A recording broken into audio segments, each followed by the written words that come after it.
Fala, galerinha do primeiro ano. Galerinha, a gente vai dar prosseguimento hoje à continuação do estudo do assunto de tabelas periódicas, tá certo?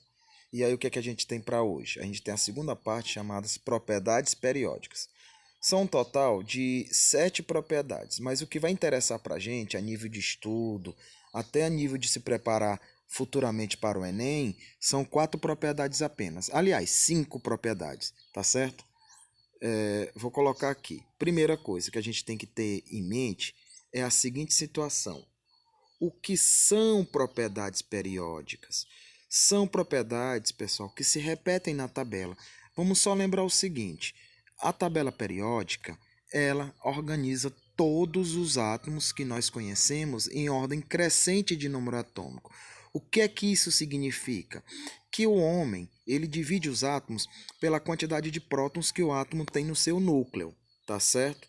Essa quantidade de prótons, pessoal, ela varia do hidrogênio, que tem número atômico 1, até o número atômico 118 que o homem conheceu.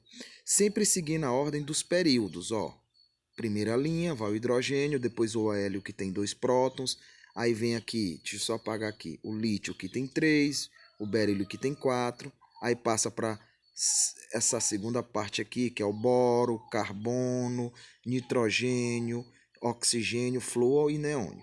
Quando termina aqui, chega na terceira linha, e sempre nessa ordem aqui, ordem crescente de número atômico, tá certo?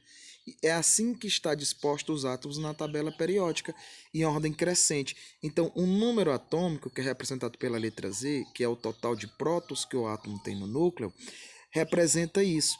Então, o que são as propriedades periódicas? São as propriedades que a gente observa dentro da tabela que se repetem em função do número atômico, ok?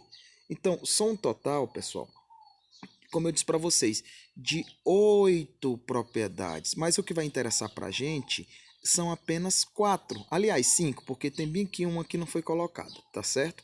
Primeiro, raio atômico, que a gente vai estudar hoje, certo? Segunda, energia de ionização, não se usa mais esse nome potencial, tá ok? Não usa mais esse nome potencial, que é a energia necessária para a gente arrancar um elétron de um átomo. A gente vai entender o que é que significa isso. Depois, eletropositividade. Terceira, afinidade eletrônica, que a gente vai fazer no vídeo 3.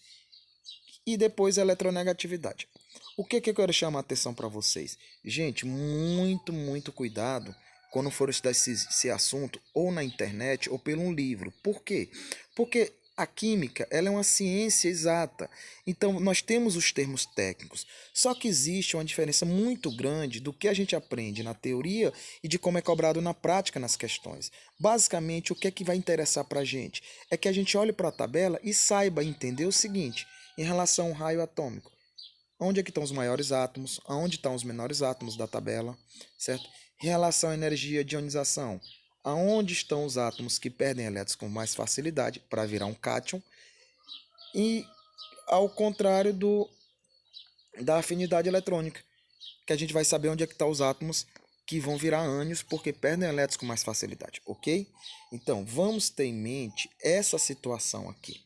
Então, cuidado, gente. Primeira coisa que a gente vai fazer aqui, ó. Vamos dar início ao assunto aqui. Primeira coisa, olha. O que é o raio atômico? É a distância do núcleo de um átomo, ou seja, onde estão os prótons, em relação à última camada, a camada mais externa, que é a camada de valência. Eu vou só abrir aqui, só para poder a gente entender. Deixa eu só mudar a cor da canetinha. Vou colocar aqui vermelho para os prótons. Confirmar aqui, apagar. Então, no núcleo de um átomo, tem partículas positivas. E aqui na região final, a eletrosfera, tem cargas negativas que são elétrons. Então, essa distância do núcleo até a eletrosfera nós chamamos de raio atômico. Esse conceito, gente, ele é um conceito técnico, mas não interessa muito para a gente.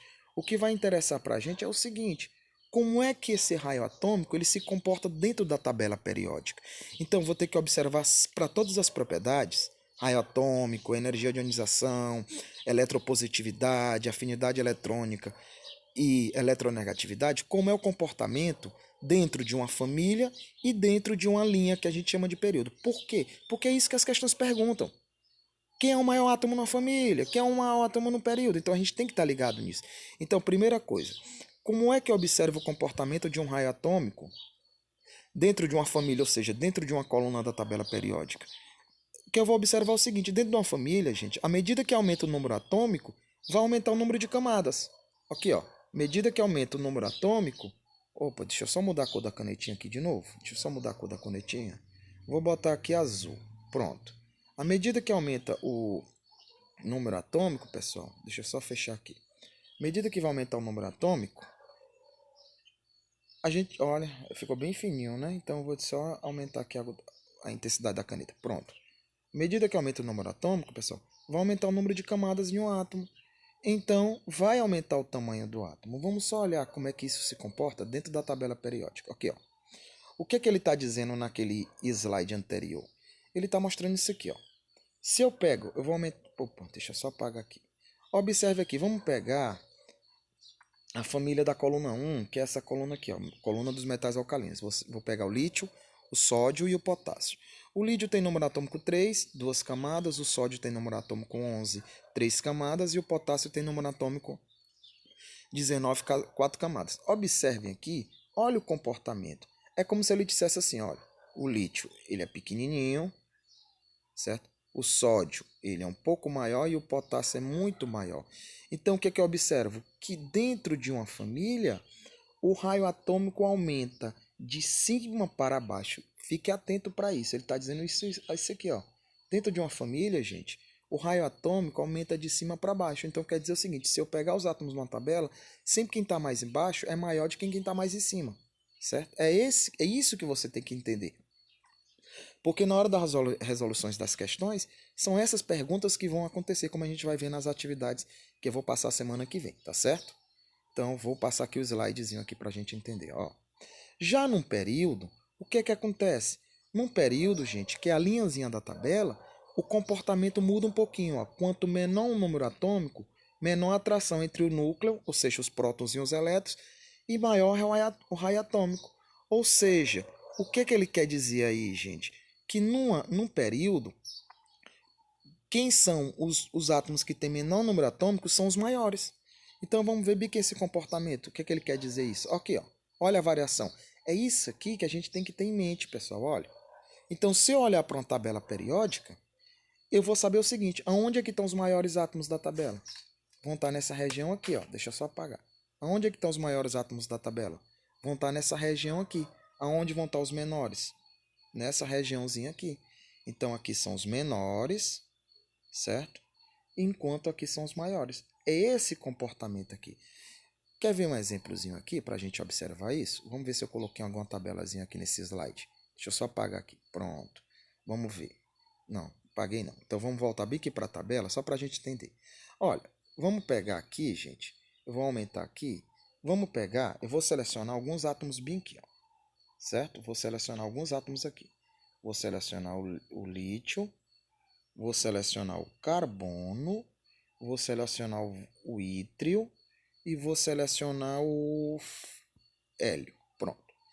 Se fosse... Pronto, vamos botar só mais um aqui. Pronto, magnésio. Vamos imaginar que fosse uma questão de prova. Ele perguntasse assim, entre os 5 átomos listados na tabela a seguir, qual desses aqui teria um maior raio atômico? Ou seja, qual seria o maior? Vamos só lembrar, gente, da variação. Vou mudar aqui a cor da canetinha, tá certo? Vou botar aqui vermelho. Pronto. Botei o vermelho. Então, eu tenho que lembrar da variação. Como é que o raio atômico varia num período, ou seja, numa linha? Varia da direita para a esquerda. Ou seja, se eu pegar os átomos na mesma linha, os maiores estão nesse trecho aqui, ó. Como é que eles variam no período? De cima para baixo. Tá certo? Então, o que é que acontece aqui, pessoal? Os maiores átomos vão estar nessa região aqui, enquanto os menores vão estar nessa região. Então eu posso afirmar sem medo. Quem seria o maior átomo desses que eu listei aqui? Seria o átomo de ítrio. Deixa eu só ajeitar aqui. Pronto. Seria o átomo de ítrio. Tá certo? Quem seria o menor? Seria o átomo de hélio. Então, é esse tipo de pergunta que a gente vai encontrar nas questões. Então, são perguntas muito fáceis. Não precisa ficar decorando conceito técnico nenhum, tá certo? Vocês vão ver que são questõezinhas fáceis, são questões tranquilas. quando a gente chegar perto de fazer o Enem, que você começar a se deparar com questões do Enem, embora vocês estejam no primeiro ano do ensino médio, a gente tem que estar sempre com esse feedback, pensando lá na frente, nesse teste que a gente vai fazer, tá certo? Porque a gente precisa ter essa noção do que vai ser cobrado lá na frente de um conteúdo. Então, tabela periódica é uma fonte de consulta, ok. Não precisa ficar batendo muita cabeça memorizando números. E propriedades periódicas, que é uma consequência da tabela, a gente precisa saber como é que vão ser cobradas essas questões.